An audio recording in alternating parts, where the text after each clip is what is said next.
Welcome to the video. Today I'm going to do another walkthrough of 8 LPs that I've picked from my record collection at random. So in no order whatsoever, let me get to it. Number 1 is In Flight by George Benson. Now, George Benson kind of earned his reputation in the jazz field in the 1960s.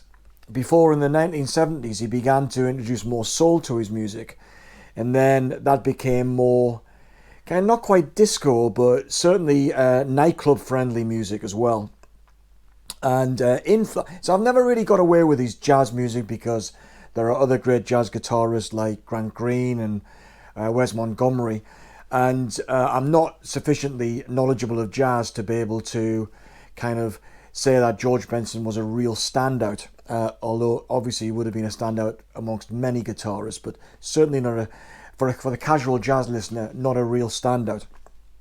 But as he entered the 1970s and began to introduce more soul, this is one of his transition albums. I think the other one that I really enjoy is a double album called Living Inside Your Love, and both came before his blockbuster album called Give Me the Night, which I absolutely love. That's a 5-star album. This one here, for me, I'm not brilliantly familiar with it. It's one of these ones that I dip into once every couple of years. The World is a Ghetto, Nature Boy are absolute classics. The rest of it is a bit of a, well, I'm not just going to say it's a bit of a wash, because it's not George's fault that I'm not such a deep aficionado of this particular album. But yeah, I love him. I think he's great. I think his music, he's super versatile. Not only is he a great guitarist, he's a great singer, or was a great singer too. So definitely recommend it. Give Me the Night or Living Inside Your Love would be ahead of this one, but I know this one here has classic status. The second album that I've picked today is New Boots and Panties by Ian Dury and the Blockheads. Came out in the punk era. Absolutely astonishing album. He'd had some modest success in London, presumably Essex Boy, in the pub rock scene in the early 1970s. But this came along when punk was taking off. Is this 77 or 78? Let's have a look. 77. It's 1977, so it's right at the front end of when punk started to take off. I know some bands were kicking around in the 1976, but Dury came along, and because of his kind of confrontational persona, it's kind of, you can get a sense of it here from this image on the back cover. He was definitely picked up by the punk journalists. This is, as I say, is an astonishing album. Definitely a 5-star album. One of the great things about this band is that you've got Norman Watt-Roy on bass guitar, and there's something about Norman that he has very fluid bass guitar, very kind of prominent. He really drives the rhythm as much as the drummer does. So there's some really interesting rhythms on this as well. The vinyl didn't have Sex and Drugs and Rock and Roll, which was a breakthrough single for him. That appeared on the CD version, I think. But so many brilliant tracks here. Wake Up and Make Love With Me is absolutely tremendous. Sweet Gene Vincent, I'm Partial to Abracadabra. In fact, actually, there's Sex and Drugs and Rock and Roll was a great single, and which was pretty, everybody loved it. But there was a compilation album that came out from Sounds magazine, which had Sex and Drugs and Rock and Roll on it, and a lot of other Stiff Records artists. But Razzle in My Pocket is a brilliant track. That's kind of what made me think Ian Dury was really exceptional. Kind of a lovely little story from kind of teenage boys and the newsagents, but definitely worth hearing. So yeah, you've got My Old Man is great, nice languid, sort of kind of a mid-paced thing. Ricky Dickey, similar.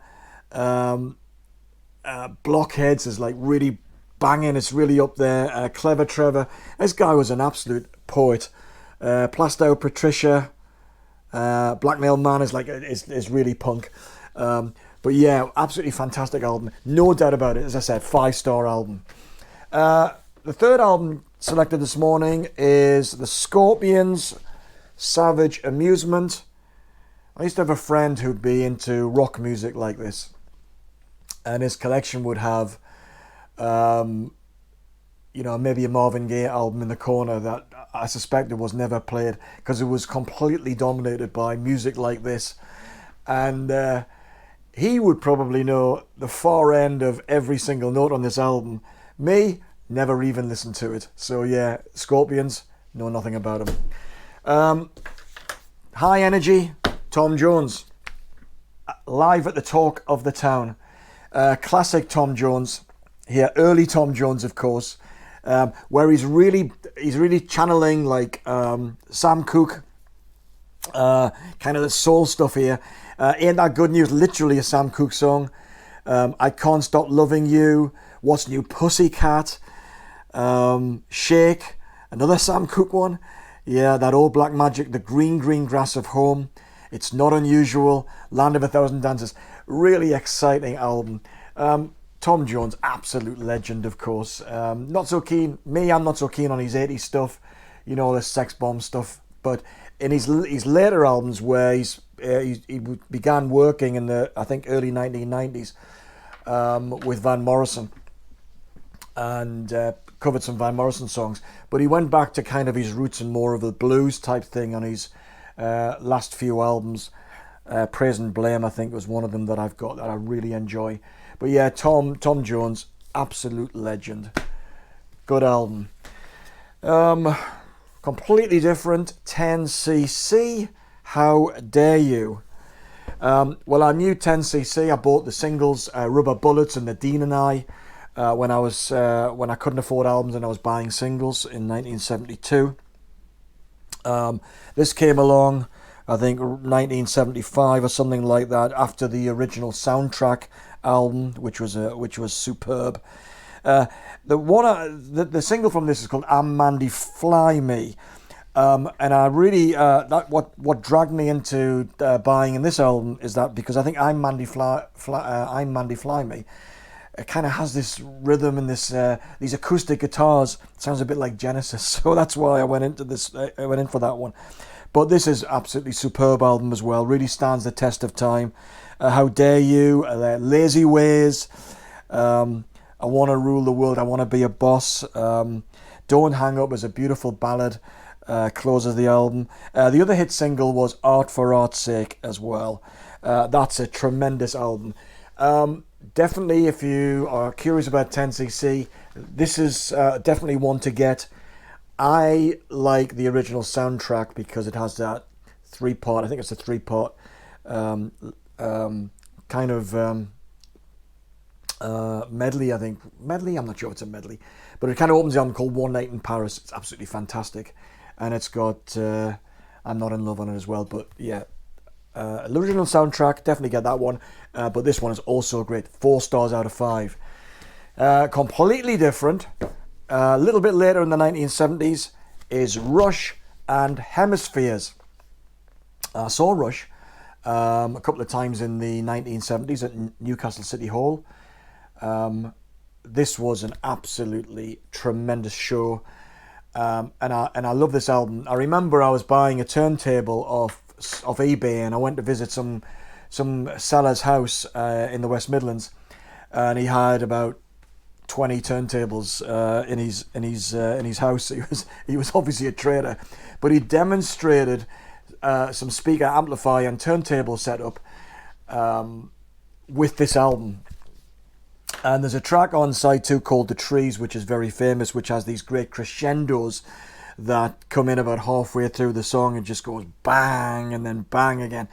And on his system, it sounded gigantic, absolutely amazing, absolutely amazing. I've never been able to replicate it on any of my systems, but yeah, it's really good. Beautifully recorded, of course.